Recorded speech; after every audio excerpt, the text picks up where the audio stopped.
Hi hello welcome back. ഇന്നത്തെ video ഒരു full circle സ്കേർട്ടാണ് ചെയ്യുന്നത്. അംബ്രല സ്കേർട്ടാണ്.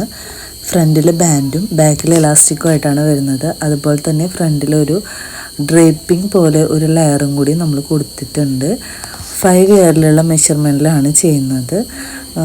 ഒരുപാട് പേർക്കുള്ള സംശയമാണ് ഫ്രണ്ടിൽ ബാൻഡും ബാക്കിൽ ഇലാസ്റ്റിക്കും വരുമ്പോൾ അതിൻ്റെ വേസ്റ്റ് റൗണ്ട് എങ്ങനെയാണ് എടുക്കുക എന്നുള്ളത്. അപ്പോൾ അതൊന്ന് ക്ലിയർ ചെയ്യാനും കൂടിയിട്ടാണ് ഈ ഒരു വീഡിയോ. അപ്പോൾ ഇതിനായിട്ട് ഞാൻ എടുത്തിട്ടുള്ളത് സാറ്റിൻ്റെ 3 മീറ്റർ ക്ലോത്താണ് എടുത്തിട്ടുള്ളത്. അതുപോലെ crepe lining, cotton lining, stiff net ഇതൊക്കെ എടുത്തിട്ടുണ്ട്. അപ്പോൾ നമുക്ക് ഇതെങ്ങനെയാണ് ചെയ്യുന്നത് നോക്കാം. ആദ്യം നമ്മൾ ബാക്ക് പാർട്ടാണ് കട്ട് ചെയ്യുന്നത്. അതിനായിട്ട് നമുക്ക് ബാക്ക് പാർട്ടിനുള്ള ഫാബ്രിക് മാത്രമാണ് ഇപ്പോൾ നമ്മൾ ക്രോസ് ഫോൾഡ് ചെയ്തിടുന്നത്. നോർമലി നമ്മൾ അംബ്രല സ്കേർട്ട് ചെയ്യുന്ന പോലെ തന്നെ ക്രോസ് ഫോൾഡ് ചെയ്തിടുക. അതിനുശേഷം നമ്മുടെ ഫുൾ വേസ്റ്റ് റൗണ്ട് വരുന്നത് 21 ഇഞ്ചാണ്. ഈ ഒരു mould full waste round 21 inch. അപ്പോൾ നമ്മളതിൻ്റെ ഒരു ഹാഫ് കണ്ടു നോക്കുമ്പോൾ നമുക്ക് കിട്ടുന്നത് 10.5 ആണ്. അതായത് 10.5 ഇഞ്ചാണ്. അതിലൂടെ നമ്മൾ ബാക്ക് പാർട്ട് ചെയ്യാനായിട്ട് ഈ 10.5ൻ്റെ കൂടെ 0.5 പ്ലസ് 0.5 ലൂസും പിന്നെ പ്ലസ് 1 ഇഞ്ച് സീം അലവൻസും കൂടിയും ചേർക്കുമ്പോൾ നമുക്ക് കിട്ടുന്നത് 12 ഇഞ്ചാണ്. ആ 12 ഇഞ്ചിന് നമ്മൾ ഇപ്പോൾ ബാക്ക് പാർട്ട് മാത്രം ചെയ്യുന്നതുകൊണ്ട് 12 ഇഞ്ചിന് നമ്മൾ 3.14 കൊണ്ട് ഡിവൈഡ് ചെയ്യുമ്പോൾ നമുക്ക് കിട്ടുന്ന ആൻസർ 3.8 ആണ്. അപ്പോൾ ആ 3.8 ആണ് നമ്മൾ ഈ ബാക്ക് പാർട്ടിനായിട്ട് എടുത്തിട്ടുള്ള വേസ്റ്റ് റൗണ്ട്. അപ്പോൾ ബാക്ക് പാർട്ടിൻ്റെ റേഡിയസ് ആയിട്ട് നമുക്ക് കിട്ടിയത് 3.8 ആണ്. അത് വെച്ചിട്ടാണ് നമ്മളിപ്പോൾ ബാക്ക് പാർട്ട് കട്ട് ചെയ്തെടുത്തിട്ടുള്ളത്. ഇനി നമുക്ക് ഫ്രണ്ട് പാർട്ടാണ് കട്ട് ചെയ്യേണ്ടത്. അപ്പോൾ ഫ്രണ്ട് പാർട്ടും നമ്മളിതുപോലെ തന്നെ ക്രോസ് ഫോൾഡ് ചെയ്തിടുക. ക്രോസ് ഫോൾഡ് ചെയ്ത് ഇട്ടതിന് ശേഷം നമ്മൾ ഫ്രണ്ട് പാർട്ടിൻ്റെ വേസ്റ്റ് റൗണ്ട് കണ്ടുപിടിക്കണം. അതായത് റേഡിയസ് കണ്ടുപിടിക്കണം. അതെങ്ങനെയാണ് കണ്ടുപിടിക്കുക? അത് കണ്ടുപിടിക്കാനായിട്ട് നമ്മുടെ ഫുൾ വേസ്റ്റ് റൗണ്ട് വരുന്നത് 21 ഇഞ്ചാണ്. അതിൽ നിന്ന് നമ്മൾ ബാക്ക് പാർട്ടിനായിട്ട് എടുത്തിട്ടുള്ളത് ഇപ്പോൾ നേരത്തെ നമ്മൾ കട്ട് ചെയ്ത് വെച്ചത് 12 ഇഞ്ചാണ്. അപ്പോൾ നമ്മൾ ആ 21 ഇഞ്ചിൽ നിന്ന് 12 ഇഞ്ച് മൈനസ് ചെയ്യും. അപ്പോൾ നമുക്ക് കിട്ടുന്ന ആൻസർ 9 ഇഞ്ചാണ്. അതിൻ്റെ കൂടെ നമ്മൾ 0.5 ലൂസും പ്ലസ് 1 ഇഞ്ച് സീം അലവൻസും കൂടിയും ചേർക്കുമ്പോൾ നമുക്ക് കിട്ടുന്ന ആൻസർ 10.5 ആണ്. അതായത് 10.5 ഇഞ്ചാണ് നമ്മുടെ ഫ്രണ്ട് പാർട്ടിൻ്റെ വേസ്റ്റ് റൗണ്ട് വരുന്നത്. അപ്പോൾ നമ്മൾ ആ 10.5നെ 3.14 കൊണ്ട് ഡിവൈഡ് ചെയ്യാണ്. 3.14 എന്താണെന്ന് എല്ലാവർക്കും അറിയാമല്ലോ. സെമി സർക്കിൾ അംബ്രല ചെയ്യുമ്പോൾ നമ്മൾ എടുക്കുന്ന നമ്മുടെ ഫോർമുലയിലുള്ളതാണ് 3.14. ഫുൾ സർക്കിൾ നമ്മൾ ചെയ്യുമ്പോൾ അതിന് നമ്മൾ 6.28 കൊണ്ടാണ് ഡിവൈഡ് ചെയ്യണത്. ഇവിടെ നമ്മൾ സെപ്പറേറ്റ് ആയിട്ട് കട്ട് ചെയ്യുന്നതുകൊണ്ടാണ് 3.14 കൊണ്ട് 2 ഭാഗത്തിന് നമ്മൾ ഡിവൈഡ് ചെയ്തത്. ഓക്കെ, ഇത് ഒരുമിച്ചിട്ടിട്ടാണ് നമ്മൾ കട്ട് ചെയ്യുന്നതെങ്കിൽ നമുക്ക് ഇതിൻ്റെ ഫുൾ വേസ്റ്റ് റൗണ്ടിനെ നേരെ 6.28 കൊണ്ട് ഡിവൈഡ് ചെയ്താൽ മതി. ഇത് ഇങ്ങനെ കട്ട് ചെയ്തുകൊണ്ടാണ് നമ്മൾ സെപ്പറേറ്റ് ആയിട്ട് വേസ്റ്റ് റൗണ്ട് കണ്ടുപിടിച്ചത്. മനസ്സിലായിട്ടുണ്ടാകുമെന്ന് വിചാരിക്കുന്നു. ഇനി നമുക്ക് ഫ്രണ്ടിലേക്കുള്ള ഡ്രേപ്പ് ചെയ്യുന്ന ആ പാർട്ട് ഒന്ന് കട്ട് ചെയ്തെടുക്കണം. മെറ്റീരിയൽ എനിക്ക് കുറച്ച് കുറവായിരുന്നു, അതുകൊണ്ട് തന്നെ ഫ്ലയറും കുറച്ച് കുറഞ്ഞിട്ടുണ്ട്. എന്നാലും ഞാൻ നമ്മുടെ നോർമൽ വേസ്റ്റ് റൗണ്ട് അല്ല ഇതിൽ മാർക്ക് ചെയ്യുന്നത്. അതിനേക്കാൾ കുറച്ച് കൂടുതൽ നമ്മൾ വേസ്റ്റിൻ്റെ റൗണ്ട് മാർക്ക് ചെയ്യുന്നുണ്ട്. കാരണം നമ്മൾ പ്ലേറ്റ് ചെയ്യുമ്പോൾ അല്ലെങ്കിൽ അത് നമുക്ക് പ്ലേറ്റ് ചെയ്യാനുള്ള സ്പേസ് ഉണ്ടാവില്ല. അതുകൊണ്ട് അപ്പോൾ ഞാനൊരു 12 ഇഞ്ച് മാർക്ക് ചെയ്തിട്ട് അത്രയും വേസ്റ്റിന് റേഡിയസ് അത്രയും മാർക്ക് ചെയ്ത് കൊടുക്കുന്നുണ്ട്. അപ്പം നമുക്ക് അത്യാവശ്യം പ്ലേറ്റ് ചെയ്യാനുള്ള ക്ലോത്ത് ഉണ്ടാവും. അതിന് വേണ്ടിയിട്ടാണ്. പിന്നെ നമ്മൾ ലെങ്ത്തും കൂടി മാർക്ക് ചെയ്ത് കൊടുക്കുന്നുണ്ട്. എന്നിട്ട് നമ്മളത് കട്ട് ചെയ്തെടുക്കുകയാണ്. ഇനി നമുക്ക് നമ്മളിപ്പോൾ കട്ട് ചെയ്തെടുത്ത ആ വേസ്റ്റ് റൗണ്ട് ഒന്ന് മെഷർ ചെയ്ത് നോക്കുന്നുണ്ട്. എന്നിട്ട് നമുക്കതിൻ്റെ സെൻറ്റർ ഒന്ന് കണ്ടുപിടിക്കുക. സെൻറ്റർ കണ്ടുപിടിച്ചതിന് ശേഷം നമുക്ക് ആ സെൻറ്ററിൽ നിന്ന് നമ്മൾ താഴോട്ട് ഒരു 10 ഇഞ്ച് മാർക്ക് ചെയ്തിട്ടുണ്ട്. അവിടെ നിന്ന് നമ്മൾ ഒരു അപ്പ് ആൻഡ് ഡൗൺ പാറ്റേണൊക്കെ നമ്മൾ ചെയ്യുന്ന പോലെ തന്നെ സെൻറ്ററിൽ നിന്ന് സൈഡിലേക്ക് ഈ ഒരു കർവ് ഷേപ്പ് പോലെ വരച്ചു കൊടുക്കുക. എന്നിട്ട് നമുക്ക് ആ ഭാഗം ഒന്ന് കട്ട് ചെയ്ത് മാറ്റാം.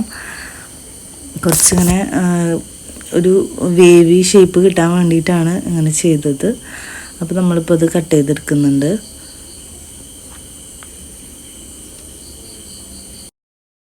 ഇപ്പോൾ നമ്മൾ അതൊന്ന് കട്ട് ചെയ്തെടുത്തിട്ടുണ്ട്. ഇനി നമുക്കത് ഫ്രണ്ട് പൊസിഷനിൽ വെച്ചിട്ട് 2 സൈഡും ഒന്ന് സെയിം അളവിൽ വെച്ചിട്ട് ഒന്ന് ജോയിൻ ചെയ്തെടുക്കാം. അതിന് ശേഷം ആണ് നമ്മളിത് ഡ്രേപ്പ് ചെയ്യുന്നുള്ളൂ.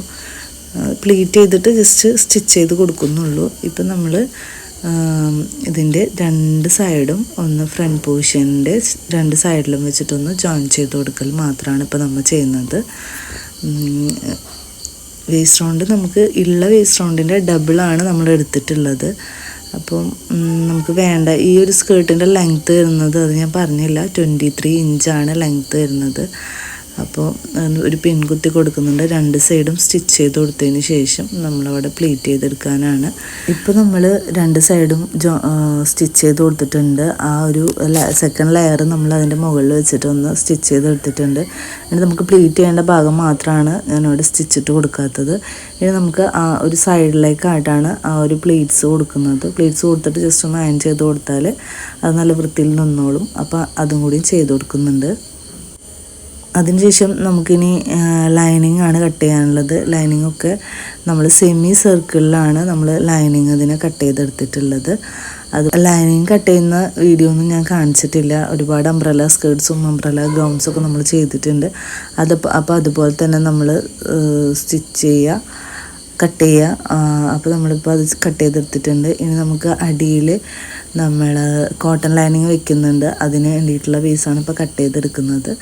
നമ്മുടെ ഫുൾ ലെങ്ത്തിൽ നിന്ന് കുറച്ചിട്ടാണ് നമ്മളിതിന് എടുത്തിട്ടുള്ളത്. സെമി സർക്കിളായിട്ട് തന്നെയാണ് താഴത്തുള്ള കോട്ടൺ ലൈനിങ്ങും നമ്മൾ എടുത്തിട്ടുള്ളത്. കട്ട് ചെയ്തതിന് ശേഷം നമുക്ക് എവിടെ മുതലാണ് ഈ ഒരു സ്റ്റിഫ് നെറ്റ് വെച്ച് കൊടുക്കണം അതുകൂടെ നമ്മളൊന്ന് മാർക്ക് ചെയ്ത് കൊടുത്തിട്ടുണ്ട്. അതിനുശേഷം നമ്മൾ ഫ്രണ്ട് പോർഷനും ബാക്ക് പോർഷനും മെയിൻ ക്ലോത്തുകൾ തമ്മിൽ നമ്മൾ രണ്ട് സൈഡും ജോയിൻ ചെയ്തെടുത്തിട്ടുണ്ട്. അതുപോലെ തന്നെ ലൈനിങ്ങും ജോയിൻ ചെയ്തെടുത്തിട്ടുണ്ട്. ഡീറ്റെയിൽ ആയിട്ട് ഞാൻ കാണിക്കാതെയാണ്, വീഡിയോ ഒരുപാട് ലെങ്തിയാണ്.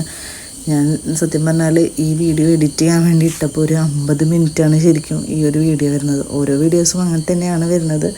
നമ്മളിത് എഡിറ്റ് ചെയ്ത് ഇത് 50 മിനിറ്റൊന്നും നമ്മുടെ വീഡിയോ കാണാൻ ആരും ഇരിക്കില്ല എന്നുള്ള ഉറപ്പുള്ളതുകൊണ്ട് തന്നെ നമ്മളിത് ഏറ്റവും സ്പീഡിലും ഏറ്റവും കുറഞ്ഞ ടൈമിലും കാര്യങ്ങൾ പറഞ്ഞ് അവസാനിപ്പിക്കണം എന്ന് വിചാരിച്ചിട്ടാണ്. അതുകൊണ്ടാണ് അത് കംപ്ലീറ്റ് സ്റ്റിച്ചിങ് ഒന്നും കാണിക്കാത്തത്. അപ്പോൾ ലൈനിങ്ങും ക്രേപ്പ് ലൈനിങ്ങും മെയിൻ ക്ലോത്തും തമ്മിൽ ഇപ്പോൾ നമ്മൾ വേസ്റ്റിൻ്റെ റൗണ്ടിൽ ജോയിൻ ചെയ്തെടുത്തിട്ടുണ്ട്. അതിനുശേഷം നമ്മൾ വേസ്റ്റ് ബാൻഡാണ് ഇനി കട്ട് ചെയ്യുന്നത്.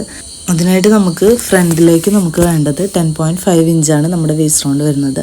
അതുപോലെ തന്നെ ബാക്കിലേക്ക് നമ്മൾ എടുത്തിട്ടുണ്ടായിരുന്നത് 12 ഇഞ്ചാണ് നമ്മൾ വേസ്റ്റ് റൗണ്ട് കണ്ടുപിടിച്ച് എടുത്തിട്ടുണ്ടായിരുന്നത്. അപ്പോൾ ആ സെയിം മെഷർമെൻറ്റിൽ നമ്മൾ ഈ ബാൻഡ് കട്ട് ചെയ്തെടുക്കുകയാണ്. ഇനി ബാക്കിൽ എലാസ്റ്റിക്കും അതുപോലെ ഫ്രണ്ടിൽ ക്യാൻവാസിൻ്റെ പേപ്പർ വെച്ചിട്ടും നമ്മൾ അയൺ ചെയ്ത് കൊടുത്തിട്ട് ഒന്ന് സ്റ്റിച്ച് ചെയ്തെടുക്കാം. രണ്ടും കൂടി ഒന്ന് ജോയിൻ ചെയ്തെടുക്കണം. നമ്മളിപ്പോൾ അടിയിൽ സ്റ്റിഫ് നെറ്റ് വെച്ചിട്ടുള്ള ആ ഒരു പീസും കൂടിയും നമ്മൾ കറക്റ്റായിട്ട് സ്റ്റിച്ച് ചെയ്തെടുത്തിട്ടുണ്ട്. അതിനുശേഷം നമുക്ക് ഈ ബാൻഡ്സ് ഒന്ന് തമ്മിൽ ജോയിൻ ചെയ്തെടുക്കാം. ജോയിൻ ചെയ്തെടുത്തതിന് ശേഷം നമുക്ക് ഇലാസ്റ്റിക്കും കൂടി അതിൻ്റെ ഉള്ളിൽ ഇട്ട് കൊടുത്തിട്ട് ഒന്ന് അതിനെ ക്ലോസ് ചെയ്തെടുക്കാം. ഇതിപ്പോൾ നമ്മൾ ഈ ഒരു ബാൻഡായിട്ട് തന്നെയാണ്, അതായത് ബാൻഡ് കറക്റ്റായിട്ട് അടിച്ചതിന് ശേഷമാണ് നമ്മൾ സ്കേർട്ടിലേക്ക് അറ്റാച്ച് ചെയ്ത് കൊടുക്കുന്നത്. അതുകൊണ്ട് നമ്മൾ സൈഡ് അടിച്ച് അതുപോലെ തന്നെ എല്ലാ ഭാഗവും ക്ലോസ് ചെയ്തിട്ട് തന്നെയാണ് നമ്മൾ നമ്മുടെ സ്കേർട്ടിൽ ഇത് സ്റ്റിച്ച് ചെയ്ത് കൊടുക്കുന്നത്. അപ്പോൾ നമ്മളിപ്പോൾ ഫ്രണ്ടും ഇലാസ്റ്റിക്കിൻ്റെ ഭാഗം കൂടിയാണ് ഇങ്ങനെ ക്ലോസ് ചെയ്ത് കൊടുക്കുകയാണ്. നമുക്ക് ഈ അടിച്ചുകൊണ്ടിരിക്കുന്ന ഭാഗമാണ് നമുക്ക് നമ്മുടെ സ്കേർട്ടിലേക്ക് അറ്റാച്ച് ചെയ്യേണ്ടത്. ഇപ്പോൾ നമ്മൾക്ക് ഈ വേസ്റ്റിൽ നമുക്ക് അറ്റാച്ച് ചെയ്യേണ്ട ബാൻഡ് ഇപ്പോൾ കിട്ടിയിട്ടുണ്ടല്ലോ. ആ ബാൻഡിനെ നമ്മൾ കറക്റ്റായിട്ട് ഡയറക്റ്റ് നമ്മൾ ബാക്ക് ഭാഗത്തേക്ക് ഇലാസ്റ്റിക്കും ഫ്രണ്ട് ഭാഗത്തേക്ക് ബാൻഡും വരുന്ന തരത്തിൽ വെച്ചിട്ട്, കുറച്ച് ബുദ്ധിമുട്ടുണ്ട് ഈ ഭാഗം ഒന്ന് സ്റ്റിച്ച് ചെയ്ത് കൊടുക്കാനായിട്ട്. ഇലാസ്റ്റിക്കുള്ള ഭാഗം ആയതുകൊണ്ട് തന്നെ ഒന്ന് വലിച്ചു പിടിച്ചിട്ട് അടിച്ചു കൊടുക്കേണ്ടി വരും. ഒന്ന് പിൻകുത്തി കൊടുത്തിട്ടൊന്ന് സേഫാക്കി വെച്ചിട്ട് എല്ലാവരും ഒന്ന് സ്റ്റിച്ച് ചെയ്ത് കൊടുക്കാം. അപ്പോൾ അതൊന്ന് സ്റ്റിച്ച് ചെയ്തെടുക്കുകയാണ്. കംപ്ലീറ്റ് ആയിട്ട് റൗണ്ടിൽ സ്റ്റിച്ച് ചെയ്തെടുക്കാം. ഇപ്പോൾ നമ്മളത് സ്റ്റിച്ച് ചെയ്തെടുത്തിട്ടുണ്ട്. കംപ്ലീറ്റ് ആയിട്ട് വേസ്റ്റിൽ ഈ ബാൻഡ് നമ്മൾ സ്റ്റിച്ച് ചെയ്തെടുത്തു. ജസ്റ്റ് നമ്മൾ സ്റ്റിച്ച് ചെയ്യുക മാത്രം ചെയ്താൽ ഇതുപോലെ അതിൻ്റെ അരികുവശം ഇങ്ങനെ നിൽക്കുന്നുണ്ടാവും. അപ്പോൾ അതൊരു അഭംഗിയാണ്. വേണമെങ്കിൽ നമുക്ക് ഇപ്പോൾ അതൊന്ന് ലോക്ക് ചെയ്ത് കൊടുക്കാം. അല്ലെങ്കിൽ നമുക്ക് ആ ഒരു തയ്യൽ തുമ്പും ആ ഒരു പോർഷനും കാണാതിരിക്കാനായിട്ട് നമ്മൾ എന്താ ചെയ്യുന്നതെന്ന് വെച്ചാൽ കോട്ടൺ ലൈനിങ്ങിൻ്റെ ഇത് നമ്മൾ സ്റ്റിച്ച് ചെയ്ത് വെച്ചിട്ടുണ്ടായിരുന്നു. അതിന് നമ്മൾ അതിൻ്റെ മുകളിലേക്കായിട്ട് വെച്ച് കൊടുക്കുക. നമ്മൾ ഗൗണും ഫ്രോക്സും ഒക്കെ ചെയ്യുമ്പോൾ നമ്മൾ ചെയ്യാറുണ്ട്, തയ്യൽത്തുമ്പ് പുറത്തേക്ക് വരാത്ത രീതിയിൽ നമ്മൾ മറിച്ച് സ്റ്റിച്ച് കൊടുക്കാറുണ്ട്. അതുപോലെയാണ് നമ്മളിപ്പോൾ ഇതിന് സ്റ്റിച്ചിട്ട് കൊടുത്തത്. അപ്പോൾ നമുക്ക് ആ ജോയിൻ ചെയ്ത പോർഷനോ സ്റ്റിച്ചോ കാണാത്ത രീതിയിൽ അതിനെ മറിഞ്ഞ് നിൽക്കും, നല്ലൊരു ഫിനിഷിങ് കൂടി ഉണ്ടായിരിക്കും. അപ്പോൾ ഇത്രയേ ഉള്ളൂ. ഇങ്ങനെയാണ് നമ്മൾ ഈ ഒരു സ്കേർട്ട് സ്റ്റിച്ച് ചെയ്തെടുത്തിട്ടുള്ളത്. എല്ലാവർക്കും മനസ്സിലായിട്ടുണ്ടാവുമെന്ന് വിചാരിക്കുന്നു. എന്തെങ്കിലും ഡൗട്ട് ഉണ്ടെങ്കിൽ കമൻസിൽ ചോദിക്കുക. അതിനുശേഷം നമ്മൾ സ്കേർട്ടിൻ്റെ അടിഭാഗം ഒന്ന് സിഗ്സാഗ് സ്റ്റിച്ച് ചെയ്തെടുക്കുന്നുണ്ട്, അല്ലെങ്കിൽ ഫോൾഡ് ചെയ്ത് സ്റ്റിച്ച് ചെയ്ത് കൊടുക്കുക. അപ്പോൾ ഇത്രയുള്ള വീഡിയോ എല്ലാവർക്കും ഇഷ്ടമായിട്ടുണ്ടാവുമെന്ന് വിചാരിക്കുന്നു. ഇഷ്ടപ്പെട്ടാൽ എല്ലാവരും ലൈക്ക് ചെയ്യുക, ഷെയർ ചെയ്യുക, കമൻറ്റ് ചെയ്യുക. നമ്മുടെ ചാനലൊന്ന് സബ്സ്ക്രൈബ് ചെയ്ത് സപ്പോർട്ട് ചെയ്യുക. ഇൻസ്റ്റഗ്രാം പേജ് ഒന്ന് ഫോളോ ചെയ്യുക. കസ്റ്റമൈസേഷനായിട്ട് നമ്മളെ കോൺടാക്റ്റ് ചെയ്യുക. അപ്പോൾ പുതിയ വീഡിയോസൊക്കെ ആയിട്ട് വരാം. അതുവരേക്കും എല്ലാവർക്കും ബൈ. Thank you.